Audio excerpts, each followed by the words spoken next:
कल राजस्थान के झालावाड़ डिस्ट्रिक्ट में जिस तरीके से 7 बच्चों का सिस्टमैटिक मर्डर हुआ है, उसने इस देश के माथे पर कालिक पोत दी है। आज तक की एक खबर देखी, एक मां कह रही है कि उसके 2 बच्चे थे और दोनों गुजर गए। ये कोई एक्सीडेंट नहीं है, ये एक सिस्टमैटिक मर्डर है। और वो लोग जो आज भी इन छोटे छोटे मासूम बच्चों से उनका हक छीन रहे हैं, बेसिक इंफ्रास्ट्रक्चर गांव देहात में बच्चों को नहीं प्रोवाइड किया जा रहा है। जो लोग करप्शन कर रहे हैं, उनको ये बात याद रखनी चाहिए कि इन माओं का, इन पिताओं का उनको पाप लगेगा, श्राप लगेगा।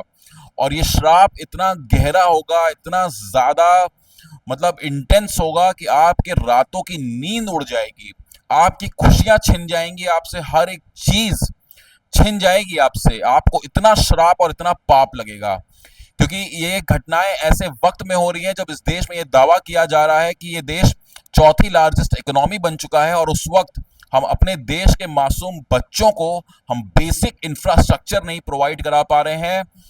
Forget about digital school, forget about digital classroom, smart classrooms, etcetera etcetera. 4 दीवार और एक छत नहीं हम प्रोवाइड करा पा रहे हैं इन मासूम बच्चों को। इनकी आत्माएं भटकेंगी इस देश में, और उन लोगों ने जिन्होंने करप्शन किया है, स्कैम किया है इन बच्चों से, इनका बेसिक जो हक होता है, जो फंडामेंटल राइट होता है, वो जो छीना जा रहा है, उन लोगों की रातों की नींद उड़ जाएगी।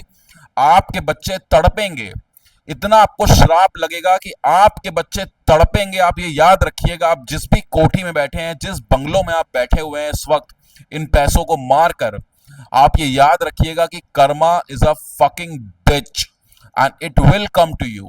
You will not be able to run away from anything. इसी जिंदगी में आपको ये कर्ज चुकाना पड़ेगा। इन माओं के जो आंसू हैं, इन माओं का जो श्राप है, जो इनकी आज जिस वक्त से, जिस इमोशन से ये गुजर रही हैं, इतना ही दर्द आपको भी मिलेगा जिंदगी में। आप इस बात को याद रखिएगा। और सरकार ने 10 लाख का कंपनसेशन अनाउंस किया है, गवर्नमेंट जॉब्स अनाउंस की है। सरकार से सवाल है कि इसी 10 लाख को अगर आप पहले यूज किए होते तो ये 7 बच्चों की मृत्यु ना होती। और ये गवर्नमेंट जॉब जो आप दे रहे हैं, ये माँ जो 2 बच्चों को अपने गवा दी, आप इस माँ को किस शक्ल से आप इससे मिलने जाएंगे?